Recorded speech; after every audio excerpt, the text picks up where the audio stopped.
Betina penghisap darah. Bagian 3. Tentu saja, orang tua itu pernah beberapa kali membantu kerajaan menghadapi kaum pemberontak dan para penyerang dari seberang. Apa hubungan Dewa Tuak dengan Anggini? Gadis penghisap darah itu adalah murid Dewa Tuak, jawab Ki Ageng Timur. Terkejutlah Sri Baginda mendengar hal itu. Dunia benar-benar telah berubah, katanya. Yang putih dan baik bisa berubah menjadi hitam dan jahat. Kalian harus mencari gadis itu. Memandang diri Dewa Tuak, kita seharusnya tidak boleh bertindak keras. Tapi mengingat nyawa putraku telah direnggutnya secara keji, aku perintahkan kalian mencari dan membunuh gadis itu. Kemudian cari Dewa Tuak dan perintahkan dia menghadapku. Atas kehendak Sri Baginda, 3 kelompok besar dibentuk. Kelompok pertama yang ditugaskan untuk mengambil mayat Pangeran Panji Kenanga dan kawan-kawan serta pengawal di hutan Kemikil. Kelompok ini cukup dipimpin oleh seorang perwira muda. Kelompok kedua dipimpin oleh Ki Ageng Timur dan Ki Sambar Tringgali. Mereka ditugaskan untuk mencari Anggini dan Pendekar 212. Dalam kelompok ini ikut serta Kepik Kuntolo si penunjuk jalan, dan Abdi Jalak Diri kawan Pangeran Panji. Kelompok ketiga dikepalai oleh seorang perwira tinggi dengan tugas mencari Dewa Tuak. Karena Anggini dan Pendekar 212 sebelumnya diketahui berada di hutan Kemikir, maka kelompok pertama dan kelompok kedua secara bersamaan segera berangkat menuju rimba belantara itu. Setelah mayat-mayat yang ditemukan dalam hutan dimasukkan ke dalam beberapa peti mati, rombongan yang dipimpin Ki Sambar Tringgali dan Ki Ageng Timur segera melanjutkan perjalanan menembus lebih jauh ke dalam hutan Kemikil. Kepik Kuntolo, penunjuk jalan yang sebelumnya menemani Pangeran Panji berburu, ikut dalam rombongan ini ditunjuk sebagai petunjuk jalan karena dia yang mengetahui seluk-beluk hutan tersebut. Saat itu matahari mulai menggelincir ke titik tenggelamnya. Setelah berunding beberapa ketika, rombongan memutuskan untuk meneruskan perjalanan dan baru berhenti kalau kegelapan benar-benar tidak memungkinkan untuk ditembus pandangan mata. Tepat ketika matahari lenyap di ufuk barat, rombongan mendengar suara gemercik air di kejauhan. Kita berada dekat aliran anak sungai Opa Kemikir, menerangkan Kepik Kuntolo. Kalau begitu kita berkemah di dekat anak sungai itu, kata Ki Sambar Tringgali. Kepik Kuntolo mengangguk dan meneruskan bergerak di depan rombongan. Tak berapa lama kemudian, di kegelapan yang temaram, kelihatan sebuah jeram pendek. Air sungai yang jatuh dari bagian atas jeram inilah yang tadi mereka dengar suara gemericiknya. Ah, ternyata kita sudah keduluan orang, kata Kepik Kuntolo. Betul, memang kelihatan ada seseorang di dekat jeram sana, berkata Ki Ageng Timur sambil menatap jauh ke arah jeram anak sungai Opak Kemikir yang mulai gelap. Astaga, terdengar Abdi Jalak Diri berucap. Ada apa? Tanya Ki Sambar Tringgali cepat. Orang di dekat jeram itu? Dia adalah pemuda yang saya terangkan, yang mengaku bernama Wiro dan memanggil gadis berpakaian ungu itu sebagai Anggini. Kau tidak salah lihat, anak muda? Tanya Ki Ageng Timur. Tidak, itu memang dia. Saya mengenali rambutnya yang gondrong, jawab Abdi Jalak Diri. Kalau begitu, lekas kurung daerah sekitar jeram, perintah Ki Ageng Timur. 20 orang prajurit yang ikut dalam rombongan itu, di bawah seorang perwira muda, segera bergerak dalam kegelapan. Mereka sudah terlatih baik hingga dalam waktu singkat, tanpa mengeluarkan suara, daerah sekitar jeram di mana pemuda berambut gondrong itu berada sudah dikurung rapat. Masing-masing prajurit mencekal golok panjang atau pedang berkeluk. Ki Ageng Timur dan Ki Sambar Tringgali melompat turun dari kuda masing-masing. Kepik Kuntolo dan Abdi Jalak Diri juga turun dari tunggangan mereka. Namun, kedua orang ini tetap di tempat, tidak bergerak mengikuti langkah dua tokoh silat istana yang berjalan cepat menuju jeram anak sungai Opak Kemikil. Jilid 7. Pendekar 212 bukan tidak tahu kalau saat itu dia tidak sendiri lagi di sekitar jeram. Semula dia menyangka gerakan-gerakan yang didengarnya di dalam gelap adalah gerakan Anggini yang tengah dikejarnya dan mungkin kembali menemuinya. Namun, ketika diketahuinya bahwa tidak hanya ada satu orang berada di tempat itu, melainkan lebih dari 20 orang, murid Sinto Gendeng segera bersiap-siap penuh waspada. Dia membatalkan membasuh mukanya dengan air sungai. Harap berikan jawaban. Apakah kami berhadapan dengan pendekar 212 murid Sinto Gendeng dari Gunung Gede? Satu suara menegur. Wiro berpaling. Diam-diam dia terkejut karena ternyata orang yang bertanya itu sudah berada demikian dekat dengan dia. Hanya terpisah sekitar 7 langkah, dan ternyata seorang tua berjubah kelabu, berikat pinggang merah. Pada ikat pinggangnya mencantel 5 buah gelang pipih terbuat dari besi. Orang tua ini tidak sendirian. Di sampingnya tegak pula seorang tua lainnya, mengenakan baju hitam. Kedua tangan dirangkapkan di depan dada, sedang di mulutnya terselip sebuah cangklong yang mengepulkan asap terus-terusan. Wiro melirik. Paling tidak sekitar 20 orang dilihatnya mendekam dalam gelap, mengurung tempat itu. Orang tua, harap beritahu dulu siapa yang bertanya dan ada keperluan apa mengajukan pertanyaan? Semula Ki Ageng Timur hendak marah melihat orang tidak menjawab pertanyaannya, tapi malah balik mengajukan pertanyaan. Namun, kawan di sebelahnya cepat menyahuti. Kawanku ini bernama Ki Ageng Timur, bergelar si Gelang Setan. Aku sendiri Ki Sambar Tringgali, berjuluk si Cangklong Maut. Kami adalah utusan istana dengan tugas menangkap dirimu, jika kau benar pendekar 212 Wiro Sableng. Saya memang bernama Wiro. Mengenai gelaran pendekar 212 itu tidak perlu dibesar-besarkan. Ada persoalan apa istana mengutus kalian orang-orang tua yang gagah menangkap diriku? Kesalahan apa yang telah saya lakukan terhadap kerajaan? Kawanmu gadis berbaju ungu bernama Anggini itu telah membunuh Pangeran Panji Kenanga, putra Sri Baginda. Terdengar jawaban dari belakang kedua orang tua itu. Yang bicara ternyata adalah Abdi Jalak Diri, sahabat Pangeran Panji. Begitu. Wiro garuk-garuk kepala sambil memandangi dua wajah orang tua di depannya. Kalau memang kawanku yang membunuh Pangeran Panji, kenapa aku yang hendak kalian tangkap? Satu orang berbuat jahat, kawannya patut diamankan, sahut Ki Ageng Timur. Wiro menyeringai. Aturan dari mana yang mengatakan begitu, Ki Ageng Timur? Jika kawanmu Ki Sambar Tringgali berbuat jahat, apakah kau mau juga ikut-ikutan ditangkap? Paras Ki Ageng Timur menjadi merah dalam gelapnya malam. Sudah, kau jangan banyak mulut. Sebelum kami tangkap, katakan dulu di mana teman perempuanmu yang telah membunuh putra Sri Baginda itu. Mana saya tahu, saya pun sedang dalam mengejarnya. Kalau kau mengejarnya, kau pasti tahu kemana dia melarikan diri, sentak Ki Ageng Timur. Wiro kembali menyeringai. Saya seperti bertanya jawab dengan anak kecil. Saya tahu sahabat saya itu telah melakukan pembunuhan-pembunuhan keji. Saya pun mendapat tugas untuk menangkapnya. Tapi tidak untuk menghadapkannya pada Sri Baginda, melainkan membawanya ke hadapan gurunya. Kau tidak akan berhasil melakukan hal itu, pendekar 212. Karena saat ini juga kau harus menyerahkan diri. Jika kau mau menyerah secara tanpa perlawanan, aku berjanji tidak akan ada segores luka pun diderita tubuhmu. Kalau saya melawan, tanya Wiro pada Ki Ageng Timur, tubuhmu akan kami cincang sampai lumat. Ah, mengerikan sekali, ujar Wiro sambil sunggingkan senyum dan garuk-garuk kepalanya. Kalau kalian minta keterangan tentang sahabat saya itu, saya rasa itu adalah satu hal yang wajar. Tapi kalau kalian menyuruh saya menyerah dan mencincang jika melawan. Wiro hentikan ucapannya lalu tertawa gelak-gelak. Hutan ini memang banyak hantu dan setannya. Saya khawatir kalian semua sudah pada kena kesambat hingga meracau dan hendak melakukan tindakan yang bukan-bukan. Pendekar bermulut lancang, bentak Ki Ageng Timur. Rupanya kau memang minta dicincang. Lalu orang tua bergelar si Gelang Setan ini loloskan 5 gelang besi pipih dari ikat pinggangnya.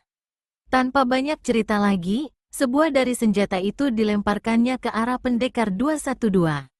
Besi hitam pipih berbentuk gelang itu menderu dalam gelapnya malam, hampir tak terlihat. Suaranya menderu seperti angin puting beliung dan mengarah ke leher Wiro. Pendekar 212 jatuhkan diri.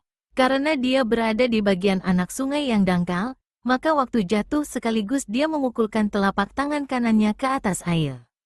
Air sungai muncrat melesat ke arah Ki Ageng Timur.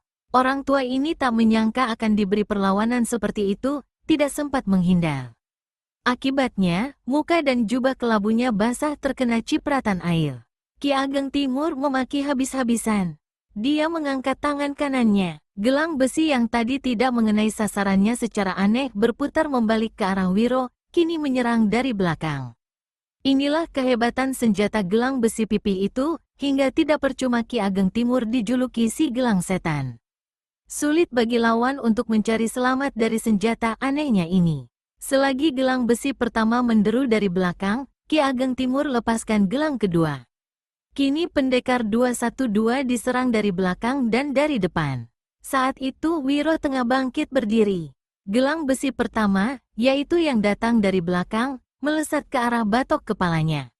Sedang yang di sebelah depan menyambar ke arah perutnya. Satu-satunya jalan bagi Wiro untuk mencari selamat adalah dengan membuang diri ke samping. Akibatnya, tubuhnya tercebur masuk ke dalam sungai. Tapi adalah lebih baik basah kuyup daripada ditambus gelang besi pipih itu dari belakang dan dari depan. Begitu serangannya lagi-lagi luput, Ki Ageng Timur angkat kedua tangannya. Seperti tadi, secara aneh dua gelang maut itu membalik kembali dan untuk beberapa lamanya berputar-putar di atas permukaan air.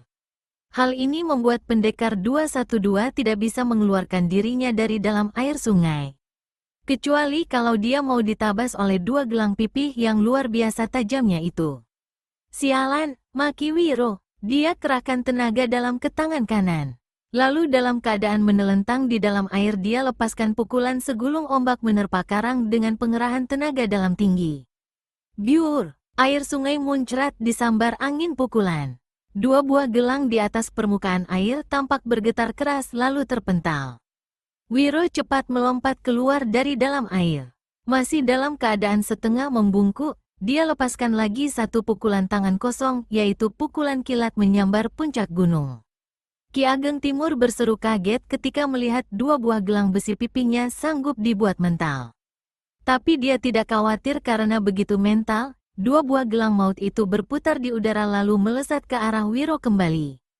Yang membuat dia terkejut adalah ketika menerima pukulan kedua yang laksana petir menyambar panas ke arah dirinya. Orang tua ini lekas melompat setinggi 2 tombak untuk selamatkan diri. Wiro sendiri terkejut bukan kepalang ketika dilihatnya dua buah senjata lawan dengan dahsyat kembali menyerang dirinya. Setan, maki Wiro. Terpaksa dia jatuhkan diri dan kembali tercebur ke dalam air. Tidak menunggu lebih lama, murid Sinto Gendeng ini segera cabut kapak maut naga geni 212 dari pinggangnya. Begitu senjata mustika sakti ini dibabatkan ke atas, semua orang yang ada di tempat itu jadi terkejut ketika mendengar suara menderu seperti ribuan tawon mengamuk. Air sungai kembali muncrat dan kali ini membasahi hampir semua orang yang ada di tempat itu. Traang, traang, kapak maut naga geni 212 membentur dua gelang maut. Wiro merasakan tangannya yang memegang kapak tergetar keras. Gagang senjata itu hampir terlepas dari tangannya. Sebaliknya, dua buah gelang besi milik Ki Ageng Timur patah dua dan bermentalan di udara. Ki Ageng Timur sendiri sampai berseru kaget saking tidak percaya melihat apa yang terjadi dengan kedua senjata yang sangat diandalkannya itu. Selama ini, kalaupun ada lawan yang sanggup menangkis serangan gelang mautnya, maka senjata itu hanya bisa dibuat mental tapi tidak dapat dibuat patah berantakan seperti yang kini disaksikannya sendiri. Selain marah, tokoh silat istana itu juga merasa malu. Maka sekaligus dia loloskan 3 gelang maut yang masih mencantel di pinggangnya. 3 gelang ini kemudian dilemparkan ke arah Wiro yang saat itu sudah melompat ke tepi anak sungai. Suara deru 3 buah gelang maut itu laksana topan yang datang menggila dari laut. Ternyata saat itu Wiro bukan hanya menghadapi serangan 3 buah gelang maut, tetapi Ki Sambar Tringgali rupanya telah mulai turun tangan membantu kawannya. Orang tua satu ini berpandangan tajam. Melihat apa yang barusan terjadi, dia cukup sadar kalau Ki Ageng Timur tidak akan begitu mudah untuk mengalahkan pendekar 212. Maka dia sedot cangklongnya dalam-dalam. Asap yang terkumpul di mulut dan leher serta dadanya dihembuskan ke depan, ke arah Wiro. Terjadilah hal yang luar biasa. Asap berwarna kelabu itu bergulung membuntal-buntal, menyungkup ke arah kepalanya hingga pemandangannya tertutup. Padahal saat itu pula 3 buah gelang besi pipih yang dilepaskan Ki Ageng Timur melesat ke arah kepala, dada, dan kakinya. Di samping itu, Asap ini mengeluarkan hawa aneh yang bukan saja memerihkan mata dan kulit, tetapi jika sempat memasuki jalan napas akan menyerbu masuk ke dalam paru-paru dan membuat tubuh menjadi lemas dengan seketika. Wiro yang sudah maklum kalau asap cangklong orang tua berbaju hitam itu sama berbahayanya dengan serangan 3 buah gelang besi dengan cepat putar kapak maut geni 212 di sekeliling tubuhnya. Ki Ageng Timur yang tadi sudah melihat kedahsyatan senjata di tangan pendekar 212 tentu saja tidak mau kehilangan gelang besinya yang kini hanya tinggal 3. Segera orang tua ini angkat kedua tangannya. 3 buah gelang besi yang melesat di udara bergeser bertebaran hingga selamat dari sapuan kapak maut naga geni 212 di tangan Wiro. Walau Wiro terhindar dari serangan gelang-gelang besi itu, namun asap cangklong yang dihembuskan Ki Sambar Tringgali ternyata berhasil menyusup lolos dari terpaan senjata saktinya. Matanya terasa perih, kulit muka dan kulit tubuhnya laksana dicucuki oleh puluhan jarum-jarum halus. Celaka, keluh murid Eyang Sinto Gendeng. Dia melompat menjauhi serangan asap. Namun, terlambat. Walaupun hanya sedikit, dia telah sempat menghirup hawa aneh asap kelabu itu. Tubuhnya mendadak terasa lemas. Dengan nekat dia kerahkan tenaga dalamnya sebanyak mungkin ke tangan kiri lalu lepaskan pukulan sinar matahari ke arah Ki Sambar Tringgali. Orang tua ini berseru kaget. Karena menyangka asap cangklongnya pasti akan merobohkan lawan, maka dia berlaku sedikit ayal, dan wut. Sinar menyilaukan dan panas luar biasa menyambar ke arahnya. Ki Sambar Tringgali cabut cangklongnya dari mulut. Sambil melompat ke belakang, dia pukulkan pipanya itu. Angin keras menggebubu dari mulut cangklong disertai melesatnya ratusan serpihan-serpihan tembakau bernyala. Benda-benda panas yang sanggup menembus daging tubuh dan menyusup sampai ke tulang ini musnah berantakan dihantam gelombang putih panas pukulan sinar matahari. Tangan Ki Sambar Tringgali yang memegang cangklong tergetar keras. Sambil berteriak marah, orang tua itu melompat tinggi-tinggi. Dia seperti melayang di atas jalur panas pukulan sinar matahari dan hantamkan kepala cangklongnya ke arah kepala pendekar 212. Saat itu Wiro sendiri pandangannya masih terhalang oleh kepulan asap kelabu, sedang tubuhnya terasa semakin lemas. Selagi dia berusaha mengatur jalan napas dan peredaran darah, saat itu pula hantaman cangklong datang. Di saat yang sama, 3 buah gelang besi maut milik Ki Ageng Timur kembali gentayangan mencari sasaran di 3 bagian tubuhnya. Celaka, mati aku sekarang, jerit Wiro dalam hati. Dengan sisa tenaganya yang ada diangkatnya kapak naga geni 212 ke atas lalu disapukannya. Bersamaan dengan itu, dia rundukkan kepala berusaha menghindari hantaman cangklong di tangan Ki Sambar Tringgali. Terang, sebuah dari 3 gelang besi berhasil ditangkis, dibuat mental berpatahan. Tapi yang 2 lagi terus melesat ke arah kepala dan kakinya. Pada saat Wiro kehabisan daya untuk menyelamatkan jiwanya, tiba-tiba dari arah belakangnya berkelebat satu bayangan ungu. Lalu terdengar suara pekik dahsyat seolah membelah gelapnya langit malam. Bersamaan dengan itu, di udara melesat banyak sekali benda-benda panjang berwarna hitam disertai menebarnya bau amis. Di lain kejap, terdengar jeritan Ki Ageng Timur disusul oleh jeritan Ki Sambar Tringgali, menyusul pula jeritan-jeritan lainnya hingga tempat itu hiruk-pikuk oleh suara jeritan. Ringkikan kuda pun kemudian terdengar tiada henti. Wiro jatuh terduduk di tanah. Kapak naga geni 212 tergeletak di pangkuannya. Kedua matanya terbuka besar-besar untuk dapat menyaksikan apa gerangan yang terjadi. Tengkuk murid Sinto Gendeng ini menjadi sedingin es ketika diketahuinya bahwa benda-benda panjang yang tadi lewat di atas kepala dan di kiri kanannya adalah ular-ular berwarna hitam sepanjang 1 tombak. Binatang-binatang yang tidak diketahui dari mana datangnya ini melesat menyerang dan mematuk semua lawan-lawannya. Tak satu orang pun bisa lolos dari patukan berbisa ular-ular itu. Ki Ageng Timur dan Ki Sambar Tringgali dipagut dan dipatuk oleh 5 ekor ular. Keduanya menjerit-jerit tiada henti sampai akhirnya roboh ke tanah dan tewas. Puluhan prajurit yang ikut dalam rombongan itu, juga termasuk Kepik Kuntolo serta Abdi Jalak Diri, ikut menjadi korban serangan ular. Tak satu pun yang lolos dari maut yang datang secara mendadak tidak terduga ini. Ya Tuhan, apapun yang terjadi, seseorang telah menolongku, kata Wiro. Dia berpaling ke belakang dan masih sempat melihat berkelebatnya satu sosok tubuh berpakaian ungu. Anggini, seru Wiro. Namun, sosok tubuh itu telah lenyap di kegelapan. Ketika Wiro memandang ke depan kembali, matanya jadi mendelak. Puluhan ular yang tadi menyerbu lawan-lawannya kini tidak kelihatan lagi, sementara 25 mayat manusia bergeletak di hadapannya penuh mengerikan. Saking lemasnya, Wiro rebahkan diri menelentang. Kapak naga geni 212 diletakkannya di depan hidungnya guna menyedot hawa jahat atau racun yang sempat masuk ke dalam tubuhnya. Jilid 8. Suara-suara jeritan kematian yang terdengar susul-menyusul serta suara ringkikan kuda yang menggetarkan rimba belantara di permulaan malam yang gelap itu membuat seorang tua berjanggut putih dan membawa 2 buah tabung bambu berisi tuak terkesiap sesaat. Dia berada di pinggiran hutan kemikil. Kalau tidak kuselidiki, tidak puas hatiku, kata orang tua ini dalam hati. Dia berkelebat masuk ke dalam hutan. Meskipun gelapnya hutan bukan alang kepalang, ditambah beban 2 buah tabung tuak yang dibawanya, namun orang tua ini sanggup bergerak cepat di antara pepohonan dan semak belukar, hingga akhirnya dia sampai di dekat jeram anak sungai Opak Kemikil. Dalam kegelapan dilihatnya banyak sekali sosok tubuh berkaparan di tanah. Ketika dia hendak mendekati, telinganya menangkap suara hembusan angin. Orang tua ini berpaling, darahnya tersirap. Dia melihat berkelebat dan lenyapnya cepat sekali satu sosok tubuh. Namun, meskipun hanya sesaat, matanya yang tajam masih sempat mengenali sosok tubuh dan warna pakaian orang itu. Anggini, seru si orang tua yang bukan lain adalah Dewa Tuak. Dia mengejar ke arah lenyapnya sosok tubuh tadi.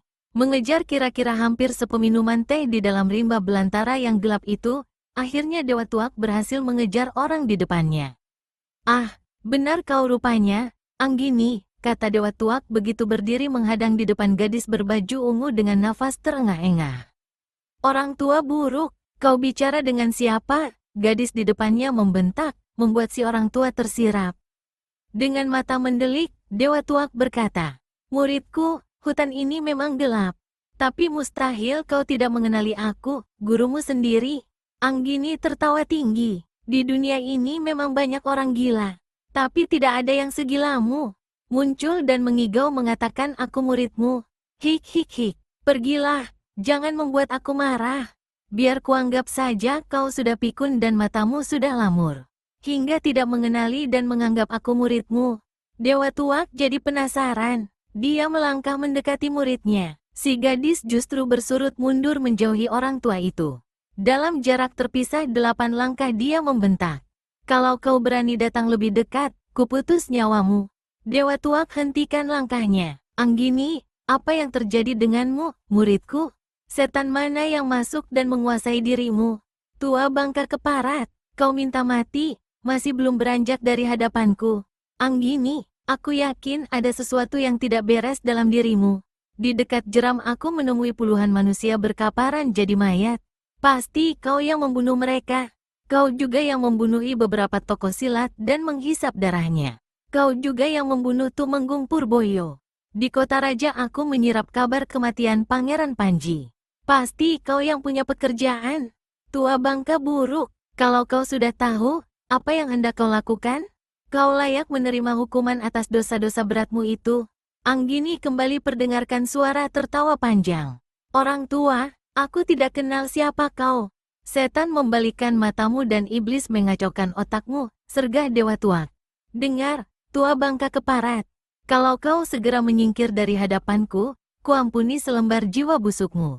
Tapi kalau kau masih berdiri di depanku sampai hitungan ketiga, terpaksa akan kuhisap darahmu sampai habis. Ah, jadi benar rupanya apa yang aku dengar. Kau telah berubah menjadi seorang gadis iblis penghisap darah. 1.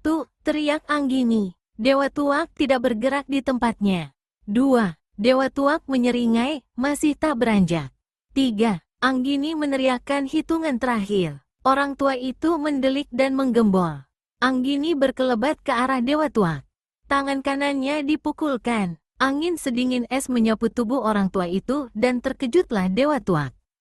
Sekujur tubuhnya mendadak menjadi dingin kaku. Cepat-cepat orang tua ini ambil salah satu bumbung bambunya dan teguk tuak di dalamnya sampai tubuhnya terasa panas dan dia bisa mengusir hawa dingin yang membungkus dirinya.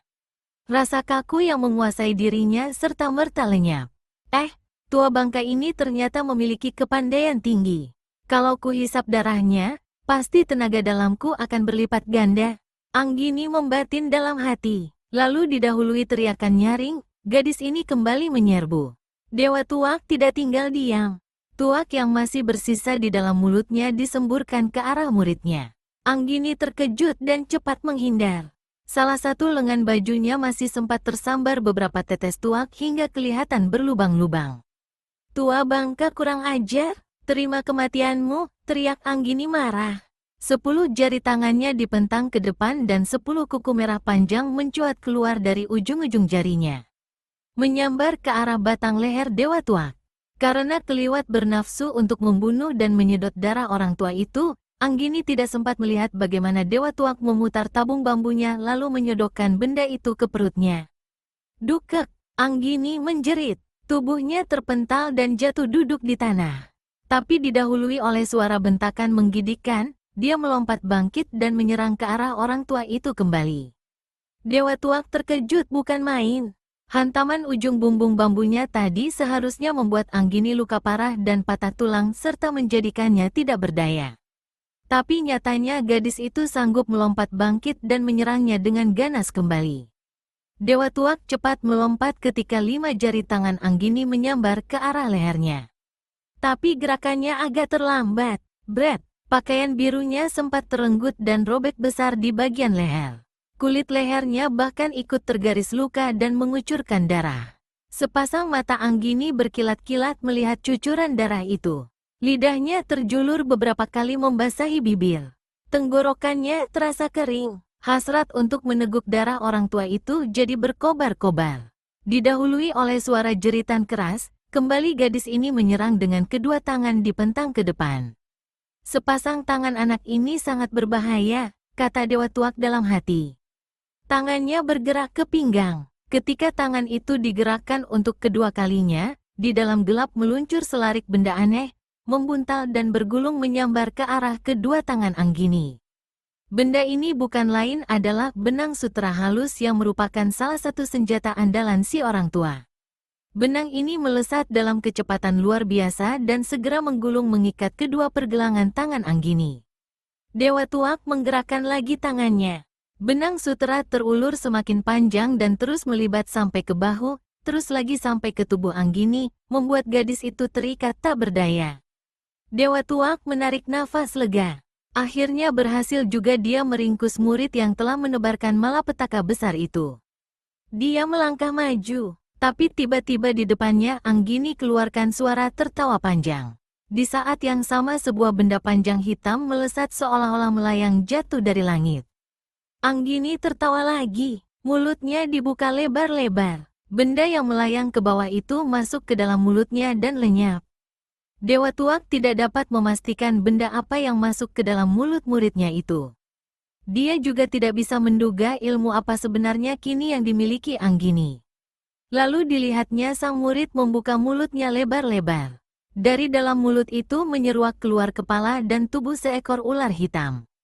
Ya Tuhan! Jadi ular rupanya yang masuk ke dalam mulutnya tadi, kata Dewa Tuak dengan mata melotot. Anggini tertawa. Ketika tawanya lenyap, terdengar dia berkata, Dewi lepaskan ikatanku. Ular hitam di dalam mulut meluncur keluar, lalu kepalanya bergerak cepat. Mulutnya mematuk kian kemari. Dalam waktu cepat sekali, seluruh ikatan benang sutera sakti yang membuat Anggini tidak berdaya berputusan. Kedua tangan dan sekujur badannya kini bebas dari ikatan benang sutera itu. Dewa Tuak sampai ternganga dan mendelik besar saking tidak percayanya melihat apa yang terjadi. Kedua kakinya menyurut mundur. Satmu untuk mati, tua bangka keparat, kata Anggini. Dia mengusap tubuh ular hitam yang sebagian badannya masih berada di dalam mulut dan lehernya. Dewi, bunuh orang tua itu, perintahnya pada sang ular. Binatang ini menegakkan kepalanya. Dari mulutnya terdengar suara mendesis. Lidahnya yang berwarna merah berkelebatan mengerikan. Dewi, kau tunggu apa lagi? bentak Anggini. Ular dalam mulutnya meluncur keluar. Anggini, jangan! Tiba-tiba ada satu teriakan menggeledek.